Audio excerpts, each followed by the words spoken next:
Welcome to today's episode, where we'll be exploring the tragic and deeply disturbing story of Jaswinder, Jassi Sidhu, a young woman whose life was brutally taken in a case of honor killing that gripped both Canada and India.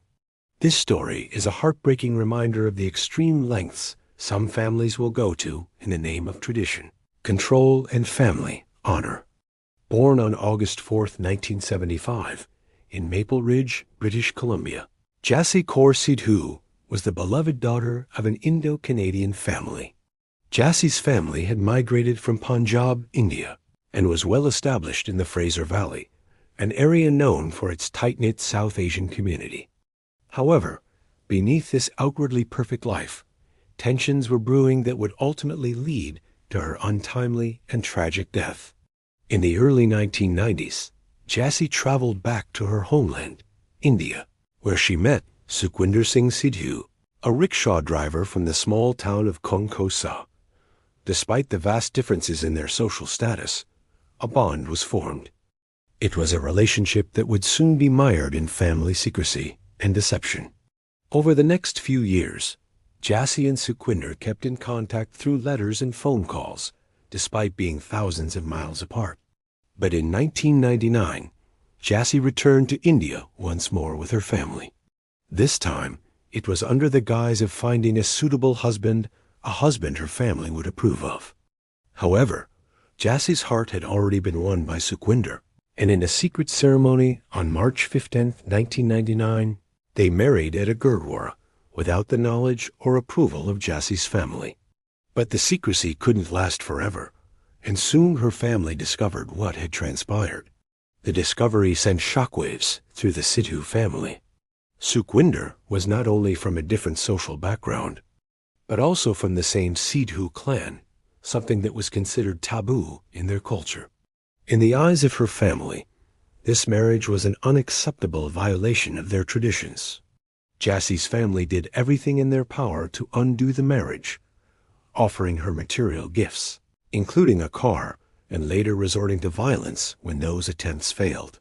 They pressured Jassi to divorce Sukhwinder, but even after being forced into signing documents that falsely accused her husband of crimes, Jassi stood firm in her love for him. At one point, she managed to contact Indian authorities, revealing that the documents had been forged. In a final act of defiance, Jassi escaped her family's confinement in Canada with the help of the Royal Canadian Mounted Police. With the support of a friend, she obtained money and flew back to India on May 12, 2000, to be with Sukhwinder once again. But what was meant to be a joyful reunion turned into a nightmare. On June 8, 2000, just weeks after her return, Jassi and Sukhwinder were kidnapped.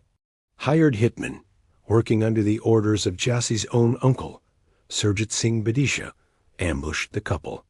Sukhwinder was brutally beaten. Meanwhile, Jassi was taken to an abandoned farmhouse where she was cruelly murdered. Her body was discovered the following day, dumped in an irrigation canal, her throat slit. The brutal details of her death would shock the world. An investigation into Jassi's murder uncovered chilling details. Authorities found that her mother, Malkiat Kaur Sidhu, and her uncle Surjit Singh Badisha had been in constant communication with the hitmen, orchestrating the entire crime. It was a case of family betrayal, one that made it clear the killing had been carried out under the belief that it was a matter of family honor. The investigation into Jassi's death was long and complicated, with many delays. The local hitmen were arrested and convicted, but justice for Jassi seemed to take forever. In January 2012, over a decade after the murder, Malkiat Kaur Sidhu and Surjit Singh Badisha were finally arrested in Canada after a lengthy investigation by the Royal Canadian Mounted Police. But the fight for justice didn't end there. Extradition proceedings to bring them to India stalled in the courts for years. And it wasn't until May 9, 2014, that a Supreme Court of British Columbia judge ruled in favor of their extradition. Surjit Badisha and Malkiat Sidhu were sent back to India in January 2019 to face trial. Jassi's story has sparked a global conversation about honor killings, the brutal and archaic practice that targets women, often with the full support of their families, in the name of tradition. It has also inspired widespread media coverage, including a Dateline NBC special and the made-for-TV movie Murder Unveiled. Throughout the years, Jassi's case remained a symbol of resistance against patriarchal control. As her former teacher, Jim Longridge, remembered, Jassi was a quiet, studious, and friendly girl who had a bright future ahead of her, one tragically cut short by those who are supposed to love and protect her. Jassi's story is not just about the tragedy of a life lost. It's a call to action for all of us to stand up against practices that oppress women and rob them of their freedom. The fight for Jassi's justice is far from over, but her memory lives on, inspiring change and reminding us that no one should ever suffer for loving whom they choose. Before we conclude today's episode, let's take a moment to remember Jaswinder Kaur Sidhu as she truly was, a young woman with a life full of promise, whose tragic fate serves as a reminder of the deep cultural divides and injustices many women still face around the world. Thank you for listening to this episode.